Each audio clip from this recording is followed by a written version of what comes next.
I called Donald Trump a wannabe dictator. It's because he is. It's because he is. Maybe it's time for us to be a little more fierce. Because we have to ferociously push back on this. The thing that bothers a teacher more than anything is to watch a bully. Is there something going on that we're missing? Well, there's a couple of things. First of all, whose balls is he hiding in his cheeks? Yeah. That's the first question I want to know. And I don't love the way he says, Pierce. Yeah. Breaking news is shaking the air. Tim Walz appears to be hiding more secrets than a locked vault in the basement. And Tyrus just blew it wide open with a thunderous crash. This isn't some everyday rant. This is Tyrus in full demolition mode, ripping through Walz's political closet like he's searching for Wi-Fi in the middle of nowhere. And what comes out? It's crazier than a raccoon running loose in Walmart at 3 a.m., knocking things over while the cameras go wild. Grab your popcorn, because once Tyrus starts firing, Walz can't cover a single secret. He's trapped, exposed, and it's about to get uglier than anyone ever pictured. It's because he is. Maybe it's time for us to be a little more fierce. Because we have to ferociously push back on this. The thing that bothers a teacher more than anything is to watch a bully, to watch this bully and to stop it. And when it's a child, you talk to them and you tell them why bullying's wrong. But when it's adult like Donald Trump, you bully the out of him back. This is a weak, cruel man that takes it out and... Masculinity is tightly woven into this showdown. And before we go deeper, remember, if you're enjoying this, hit that subscribe button because it helps more than you know. Tyrus didn't just roll out of bed, sip coffee, and casually drop Tim Walz's name into the mix. Absolutely not. This was a breaking point. He likely scrolled the headlines, glanced at his phone, and then snapped, declaring, "Enough is enough." And when Tyrus says enough, it doesn't sound like some mild Midwest mutter. It blasts like the opening roar of a wrestling promo, the kind that makes you brace for the slam that's about to shake the ring. Walz wasn't just mentioned. He was body slammed right into the arena of public opinion, and the echoes are still rattling the walls. Masculinity is deeply part of it. That's one of the, I think it goes, and you can look at the reasons why we've had this sort of dialectic over the Me Too movement. How do you fight it? This notion I think I could kick most of their.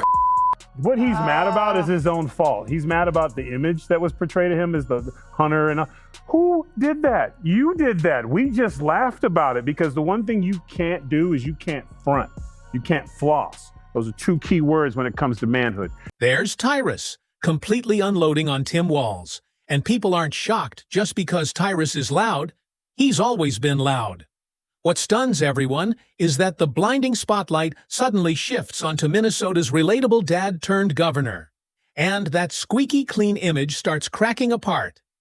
The polished all-American vibe splits open like a frozen parking lot in spring, where potholes appear out of nowhere and swallow your tires whole.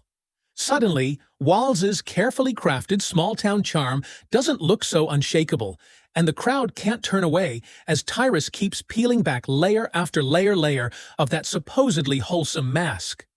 Yeah. A teacher snatches the bully's ass up. Yeah. Come sit with me. That's what I know. Someone's bullying. Oh, you can sit with me for a while. And then I would lean on him.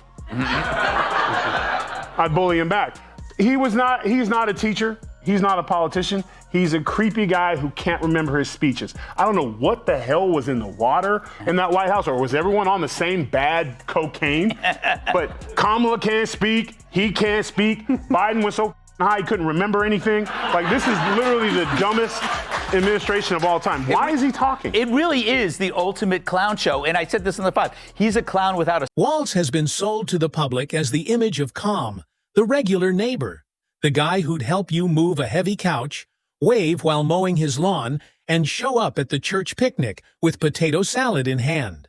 But Tyrus isn't fooled. He's not touching that potato salad without checking twice.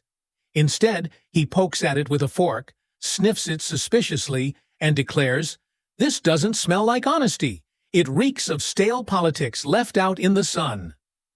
That picture-perfect neighbor routine Walz leans on so heavily suddenly looks far less fresh, and Tyrus makes sure everyone sees right through it. I feel bad for Elon. I would be furious if I was him. If this is who you sent to troll me? Yeah. Like, what am I doing wrong to get the guy from D Team to come out at Family Theater and call me names? Yeah. Like, Tim, I would, if they were like, oh, Tyrus, man, tough news cycle. Tim Walz is talking about you. I'd be like, old Timmy, I want to fight him so. The first hit lands hard. Tyrus doesn't see Walz as the lovable neighbor. He sees him as the slick politician who mastered the art of smiling while quietly sliding policies under the door like a bill you never agreed to pay. Walz's backstory may sound like a feel-good movie. Teacher, football coach, veteran, small-town values. And at first glance, he really does seem like the walking version of a State Farm ad. But once he stepped into office, the script no longer matched the performance. And that's exactly where Tyrus digs deep. People hate when leaders say one thing and do another. And Walz's gaps are wider than a Minnesota pothole in January. Tyrus doesn't rely on endless charts. He uses blunt comedy, dragging Walz's contradictions into the light, pointing to the COVID lockdowns that let liquor stores thrive while church doors stayed locked, and stacking every inconsistency Walz has collected like trading cards over the years. My tweets, my DMs, like just one arm, and I just want to slap the. He's so weak. He brings nothing. If you were gonna go after someone, man to man, hit him with a fact. Hit him with something real. Yes. You don't have anything. And here's the cold part. If Elon called him up and said, hey, Tim, you want a job? He would take it. Because that's what spineless, he would, and when he was questioned, he was like, I was just holding him in account. You know, I respect him and I'm so happy to be working for X. He is the worst player on their team and they don't mind sending him out because They're trying to get him off the table. Yeah. They're putting him out early so he can't be a factor later. One day, Walz is proudly pro this. The next, he's suddenly anti that, flipping positions faster than the wind shifts direction. And if you think Tyrus is letting that slide, think again. He doesn't just call it flip-flopping. He paints it like Walz is auditioning for Cirque du Soleil with the number of political backflips he's done just to stay comfortable. If Walz ever left politics, he could easily join an acrobat troupe and still stick the landing every time. Tyrus ridicules the absurdity, comparing it to a politician who swears they shop at Target but shows up chauffeured in a black SUV worth more than your house. It's hypocrisy so big you could march the entire Minnesota Vikings offensive line through it and still fit the mascot. And here's where it bites deeper. Tyrus isn't just mocking policies, he's ripping into the act itself, exposing Walz's political show as a spectacle that dazzles the crowd but leaves the truth hiding right in plain sight. Rachel Levine, look, he has a sports coat and a zip-up sweater underneath. No man wears that. I may have done that in the past. Yes. I You've won't done that now, many Tyrus. No, and one day somebody's going to explain what a corporate income tax is to these people. It's not paid by this. It's not paid by the corporation. It's not like a building that goes, I've got to pay taxes. It's the workers. Politics today isn't only about substance. It's all about performance. And Walz knows exactly how to play the part with the right tone, polished look, and carefully staged vibe. But Tyrus calls it out as smoke and mirrors. He compares Walz's act to a magician at a birthday party. Everyone else gasps, but Tyrus is the one shouting, it's up his sleeve. Once he exposes the trick, you can't unsee it. And Walz's ordinary guy brand looks less authentic and more like a filter slapped on to hide the flaws. The pandemic was just one example. Gyms were closed while liquor stores thrived. But the real trial came after George Floyd's death, when chaos consumed the streets and people desperately needed leadership.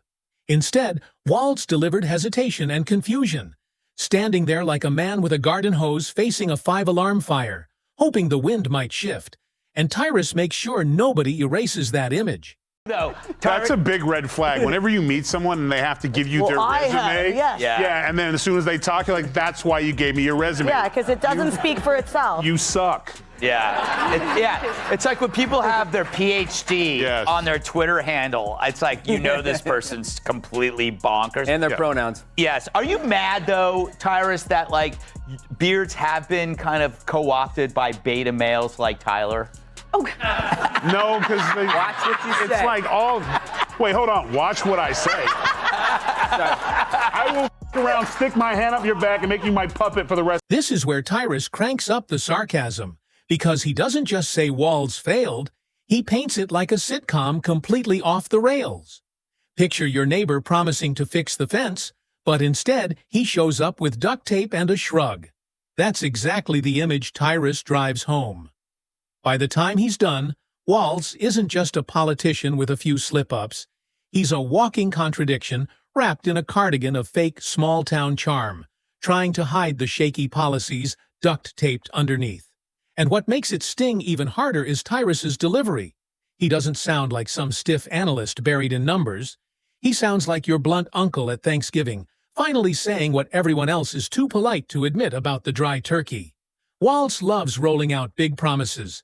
Free this, expanded that, opportunity for all. Painting Minnesota as some kind of Nordic paradise where lakes sparkle, loons sing, and healthcare covers everything, even goldfish. But when it comes to carrying them out, it looks more like a middle school group project where nobody bothered to work. And Tyrus leaves the audience howling at the irony. I think I would have won. Susie would say I would have won Pennsylvania easily anyway, even if the governor ran, the real governor, not the governor from Minnesota, he's a sick puppy, that guy. That poor guy, I feel sorry for him. But they made a big... This is where Tyrus really hits his stride, ripping into how Walz talks like the noble star of a Hallmark movie, but governs like someone who tossed the script and started winging it. It's politics done karaoke style. You recognize the song, but by the second verse, he's mumbling and hoping no one notices. Take taxes, for instance. Walz brands himself as the champion of working families, yet those same families suddenly see bigger tax bills landing in their mailboxes like an unwanted package. But Tyrus doesn't bore the crowd with dry figures. He makes it vivid, comparing Walz to the guy sneaking into your living room at night, digging through couch cushions for change, then bragging that he's funding the future. The truth is harsher. Minnesota schools are drowning in issues, test scores are falling, curriculum fights are exploding, and parents are left more confused than a cat tossed into a swimming pool. Tyrus jumps on the irony, hammering the point that a former teacher who once taught responsibility can't even steer education away from disaster after disaster, and the audience eats it up. What do you make? Whoa, you got something there? Hold on, before we do this, man, I got to protein up. Hold on. Chug, chug, chug, chug. Oh, he's chugging it. Holy...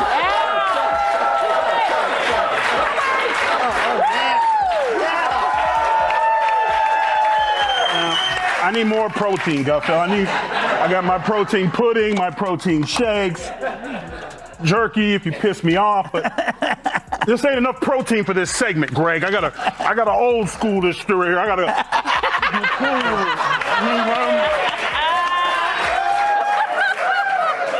Where'd you get? When it comes to Law and Order, the contradictions are so massive they could fuel an entire Netflix drama.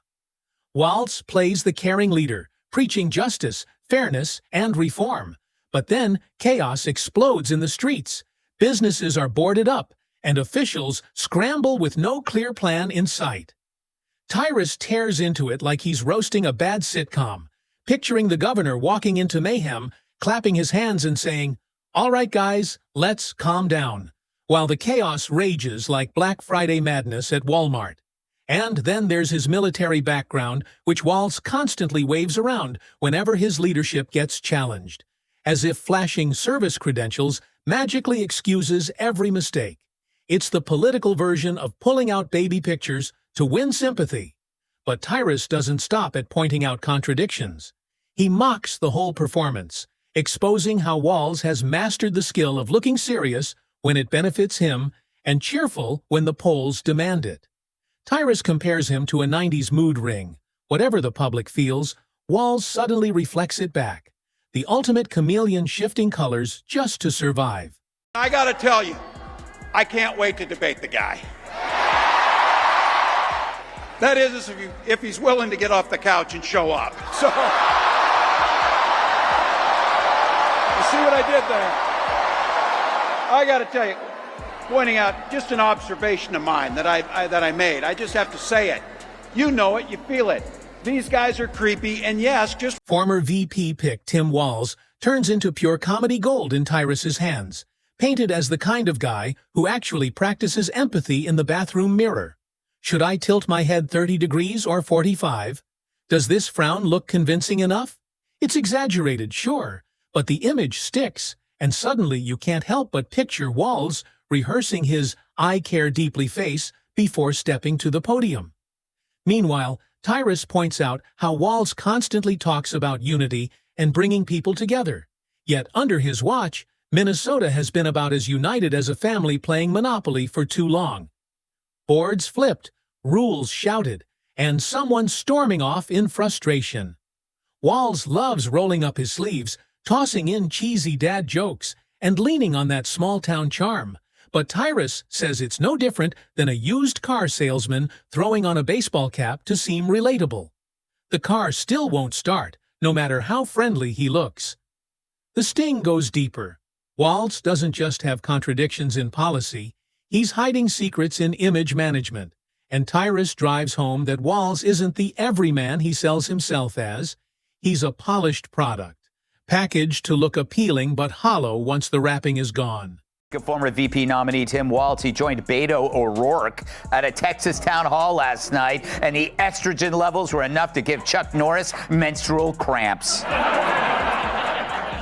I wonder, is our strength our diversity? Our strength is our diversity. We've been talking about this for years as a country of immigrants, and we let them define the issue on immigration. We let them define the issue on DEI, and we let them define what woke is. We got ourselves in this mess because we weren't bold enough to stand up and say, you damn right we're proud of these policies. We're going to put them in, and we're going to execute them. So, wait, you lost because you weren't woke enough? Once Tyrus tears off the shiny packaging, you're not seeing Minnesota nice anymore. You're seeing the same old politics, only dressed in plaid instead of a suit. By now, the crowd isn't just laughing, they're nodding along, because even if you don't agree with every jab, the pattern is undeniable. The contradictions pile higher, the irony stacks heavier, and the humor makes the sting even sharper. That's when Tyrus shifts gears from roasting Walz to exposing the bigger picture, making it clear that Walz isn't special. He's the poster child for politicians everywhere who say one thing, do another, and still expect applause for the act. In Tyrus's telling, Walz is basically running Minnesota like a guy who lost the instruction manual to his IKEA furniture, but insists he knows exactly what he's doing. Pieces don't fit, screws are missing, and the whole thing wobbles if you lean on it. But hey, doesn't he look confident holding that Allen wrench? By the time Tyrus delivers his final blows, Walz's polished image looks less like a trusted leader and more like a flimsy stage prop in a political play. And the audience is locked in, because once someone pulls back the curtain, you can't look away. You just need to see what gets revealed next.